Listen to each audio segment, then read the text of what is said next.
amazingly generous of him.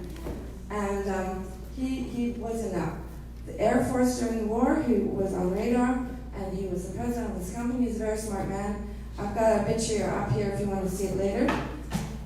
This is my father, David Cline. I'm going to get Frank to come up and talk about him in a minute.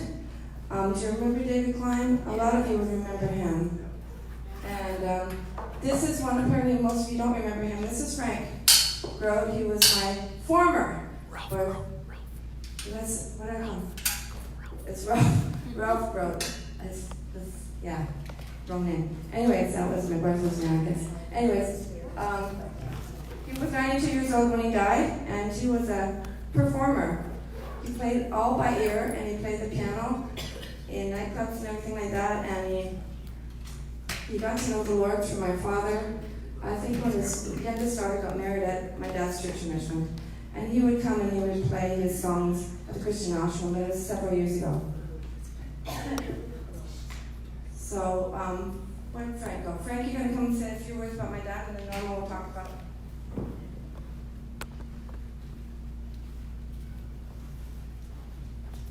You want me to say a few things about David? You're the one that lived with him all the time. I think that do we miss David? Yeah. Do people miss David? James said to me yesterday, I miss my grandpa, and actually I miss him too, because he should be here. He's been here since day one. I don't know when 1974. 1974? Yeah. Okay, I've been here, Colleen and I have been with the ashram about 35 years, not two. So 35 years, and I remember that one of the first times was in Naramata, and David has always been there. He loved music. He was a good singer, and he sang tenor. And he was a very godly man. He really loved the Lord, yeah. And we had the privilege of seeing him in March. We went down to see him, and he was talking about his B-29s that he used to drive. He used to fly rideries.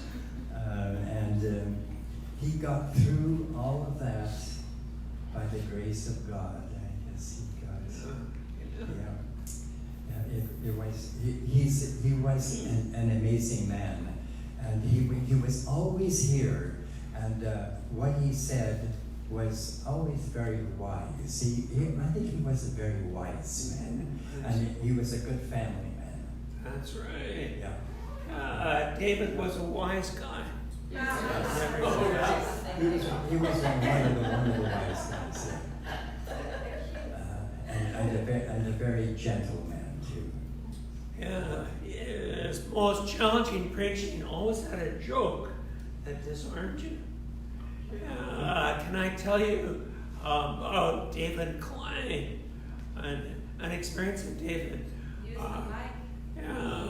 David, as you know, ministered in Saskatchewan in this multi-point church. And in this multi-point church, the buildings often were struggling. They were kind of leaking, and the people wouldn't deal with fixing them. And so David he's very gentle, so he'd motivate them to try to fix them, and they wouldn't do anything. And finally, this one Sunday, the roof was leaking right in the service, and they were ignoring it. And so Dave got so upset, and Dave's very gentle. He said, I'm not going to have a service until we deal with this issue and raise the money for it to fix the roof.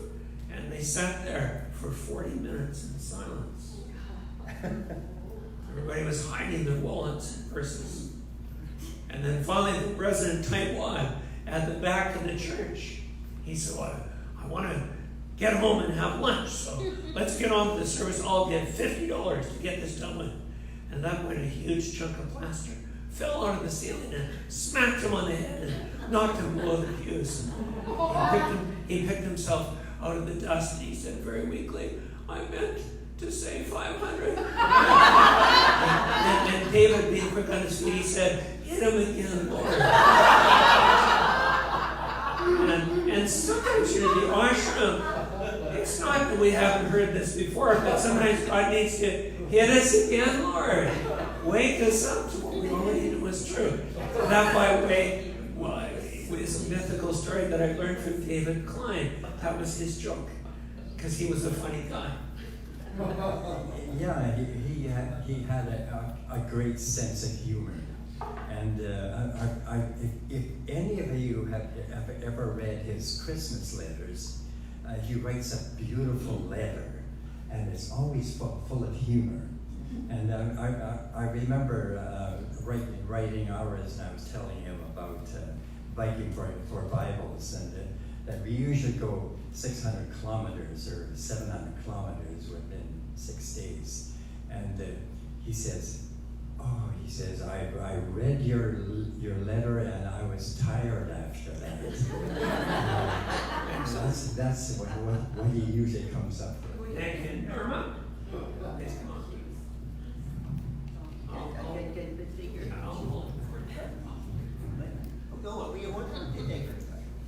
So I'm holding up here a picture of Virginia Olafsen, who is a long-time ashram member and leader and friend, and we got last December, and she was 97. And she was a going concern till the day she died, and she was here at the ashram last summer, still enjoying every minute of it. And my grandmother taught her in Sunday school. What? My grandmother taught her in Sunday school. Did she? Bracebridge, Ontario. Yes. Her dad was the pharmacist. Fantastic. And my dad was the principal at the school she went to. Oh, wow. I did not know that. That's wonderful, Louise. Thank you. Yes, she was born in Bracebridge, Ontario, and grew up there, which many of you know, I'm sure, is north of Toronto in the beautiful Muskoka district, Lake District in Ontario. And she lived there until she grew up, and then she, in the wartime, joined the Air Force and came to BC, to Pat Bay, which is where she was stationed. And then she married John Olafsen, and they moved to Richmond initially, and then to Cloverdale, and there she lived for the rest of her life. And very much a part of the BC Christian Ashram from the early days with David Cline, and with the Cloverdale United Church. And I think for Virginia, she was just a very vibrant and core person with her Christian principles at the very center of her life. And the Christian model, the Christian Ashram model of Jesus as Lord, I would say, was the center of Virginia's life. She really loved to write. She loved to write poems and stories and meditations. And we could always count on Virginia to be part of the talent show on Saturday afternoon and share something she'd written. And some of the young people just this last year were saying to me, "What's Virginia going to do at the talent show? Because she always does something good." So I'd like to read you one little short poem that she wrote about memories. Remember when you were just a child and a swing was a wonderful thing. You could sway back and forth and dream wonderful dreams, and perhaps you might sing as well. Memory is such a precious gift. You just close your eyes and you see old friends, old places, special treasures that otherwise would never be. So dream as you watch this pair on the swing, and remember the days that are past, for with memories to share, we are never alone, and beautiful memories always last.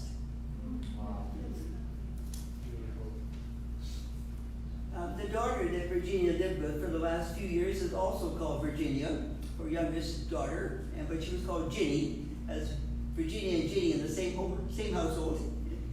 And Ginny has decided, within the last 13 months, excuse me, to sell and to move to Nova Scotia. That's a major job, major change. So she has bought a house, excuse me. She's bought a house in Digby, Nova Scotia, on the ocean. and a couple of blocks, I guess, actually, from the ocean, and close to some of her cousins who lived there. And just recently, Ginny was back down again to actually walk through the whole house and see it again. And the house was empty, so walking through with her cousins just to look at it and sort of see what she needed to do. And suddenly she realizes the curtains on the kitchen window were still hanging up there. That's kind of surprising. And then she noticed, she noticed there was a little ribbon, a little something shiny on the curtain. So she went over to have a look, and she found her brooch on the curtain. Guess what the brooch said? Jesus loves you.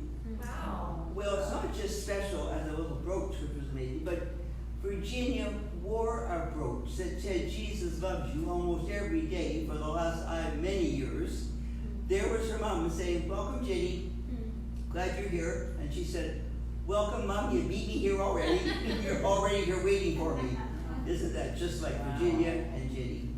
But absolutely, Jesus does love us, and that was the heart of Virginia's life and her sharing with her family, her own family, her church family, her Ashram family, and wherever she reached out in love. A very special friend, and it's a joy to remember her. And I met Virginia here through the Christian Ashram. And